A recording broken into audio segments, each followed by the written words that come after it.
Et yo tout le monde, c'est juste Damien et aujourd'hui on se retrouve pour parler de Ant-Man and the Wasp.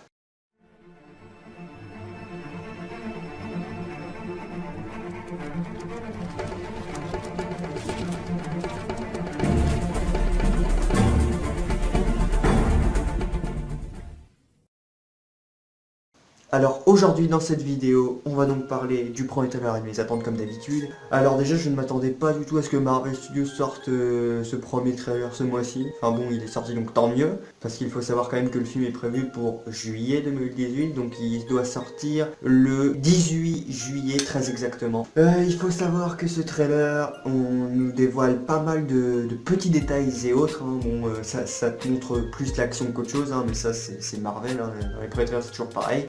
Nous ne voyons pas le grand intérêt et les enjeux de ce film, mais l'action donc en premier temps. Mais il y a quand même certains détails qui fuitent, dont le méchant de ce film. Tout d'abord, nous allons donc parler de ce méchant de ce film, qui est cette fois-ci le fantôme. Le fantôme, tout d'abord dans les comics, il faut savoir c'est que Marvel Studios, pour le film, ils ont changé quelque chose. Ça ne me dérange pas loin de là, mais c'est juste pour vous préciser qu'en fait dans les comics, le fantôme est un homme, et que là, il va être interprété par une femme. Une femme dénommée, enfin juste attendez que je regarde mes notes, parce que les noms américains sont très compliqués pour certaines personnes à prononcer, donc juste que j'y retrouve Hannah John Kamen, que j'espère juste tout d'abord que ce fantôme, donc ce deuxième ennemi pour Ant-Man, ne sera pas du tout sous-exploité comparé au Yellow Jacket dans Ant-Man premier du nom. Je voyais un très grand potentiel pour ce personnage, et au final ça a été un peu gâché quoi, et j'ai été vraiment déçu par le film.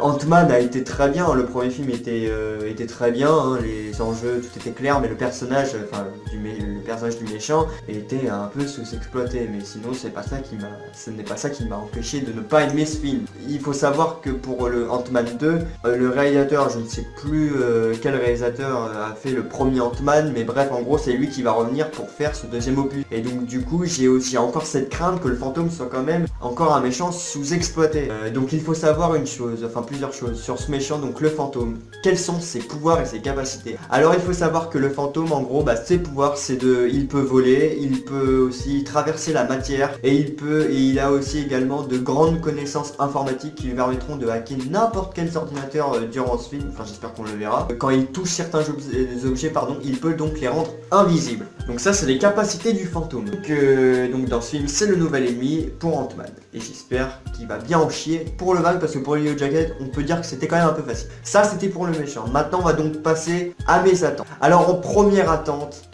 déjà ce que j'espérais par-dessus tout, c'est que Ant-Man soit vraiment perdu au fond de lui-même, qu'il sache plus quoi faire, qu'il soit désespéré tout simplement, hein, qu'il soit dans la merde comme on peut le dire.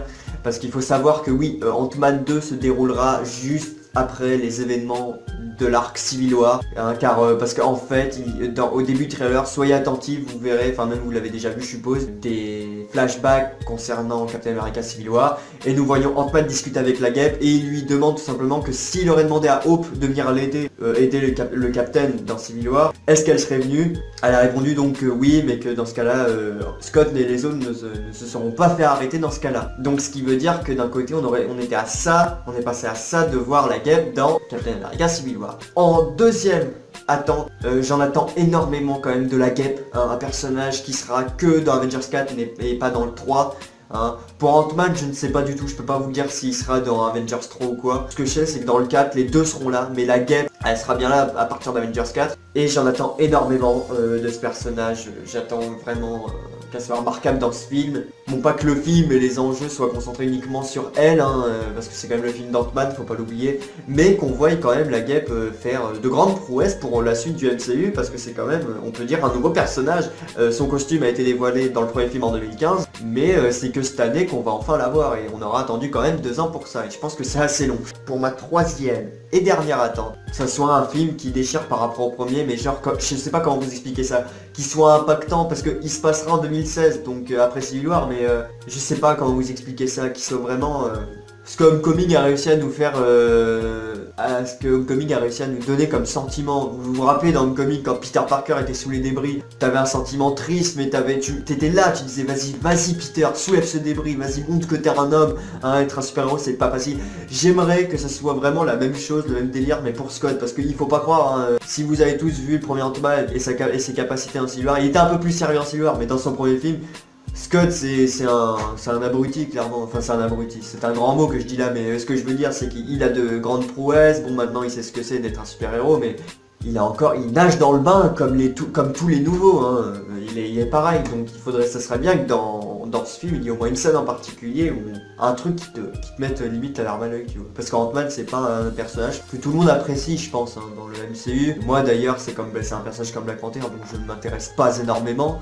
Donc voilà pour ma dernière attente et donc maintenant je vais vous laisser là-dessus. J'espère que le trailer vous a plu et à vous également. Dites-moi vos attentes dans les commentaires, ça compte pour moi. Et donc n'hésitez pas à liker, partager cette vidéo. Mon Snapchat sera encore dans la description comme d'habitude. On se donne rendez-vous donc le 18 juillet pour la critique de ce film là. Et d'ici là, portez-vous bien et allez voir des films. Ciao tout le monde.